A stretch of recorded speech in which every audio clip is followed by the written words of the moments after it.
Bab 9. Jalan orang-orang yang kau anugerahi nikmat, jejak para kekasih Tuhan. Siratal lajna an'amta alaihim.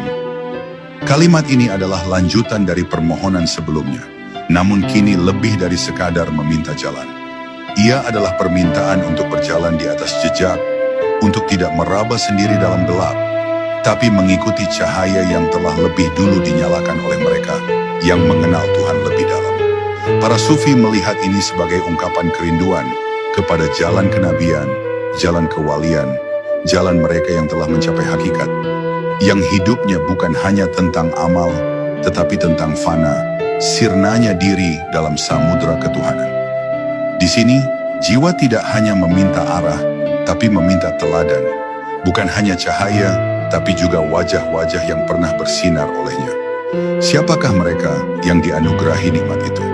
Dalam pemahaman ruhani, mereka bukan hanya para nabi dan rasul, tetapi juga para syidiqin, jiwa-jiwa yang tulus, para syuhada, yang mati demi kebenaran, dan para syalihin, yang menjaga kesucian hidupnya, meski dunia menggoda dengan segala kemewahan. Tapi lebih dalam dari itu, para sufi mengajarkan bahwa nikmat yang dimaksud bukan nikmat materi, bukan keberuntungan duniawi, melainkan nikmat terbesar, ma'rifatullah, yaitu pengenalan dan kedekatan dengan Allah. Maka jalan mereka bukan selalu mulus. Mereka mungkin hidup dalam kemiskinan, dalam pengasingan, bahkan dalam penderitaan.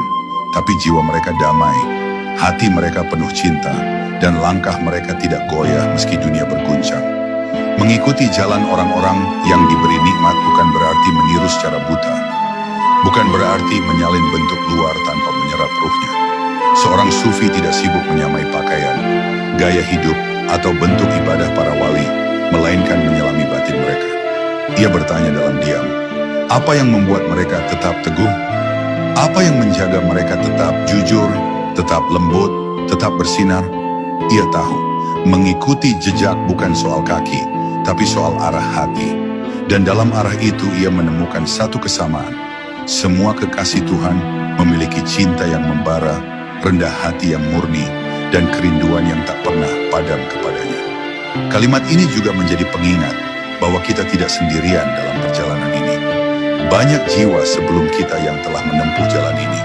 Mereka telah jatuh, terluka, bangkit, dan terus melangkah. Dan kini mereka menunggu kita untuk menyusul. Maka ketika engkau merasa lelah, ingatlah mereka. Ketika engkau merasa putus asa, sebutlah nama-nama mereka yang pernah menangis di malam hari seperti engkau menangis hari ini. Karena jalan ini panjang, tapi tidak sunyi. Mereka yang telah lebih dahulu berjalan di atasnya, telah meninggalkan tanda, meninggalkan doa, dan meninggalkan harapan agar kita pun sampai pada cahaya yang sama. Bab ini adalah pelajaran tentang kerendahan hati, bahwa dalam spiritualitas, kita tidak mencari jalan baru untuk disombongkan, tapi mencari jejak lama untuk diikuti dengan cinta. Karena kebenaran bukan milik waktu tertentu. Ia telah hidup dalam jiwa para nabi, dalam bisikan para wali, dalam air mata orang-orang syalih. Dan jika kita ingin sampai, kita harus membuka hati untuk merendah, untuk belajar, untuk menunduk kepada warisan ruhani yang telah ada. Biarlah seluruh getaran jiwamu menjadi satu seruan. Tunjukilah kami, ya Allah, jalan yang lurus, jalan yang membuat kami mengenalmu, mencintaimu, dan akhirnya menyatu denganmu.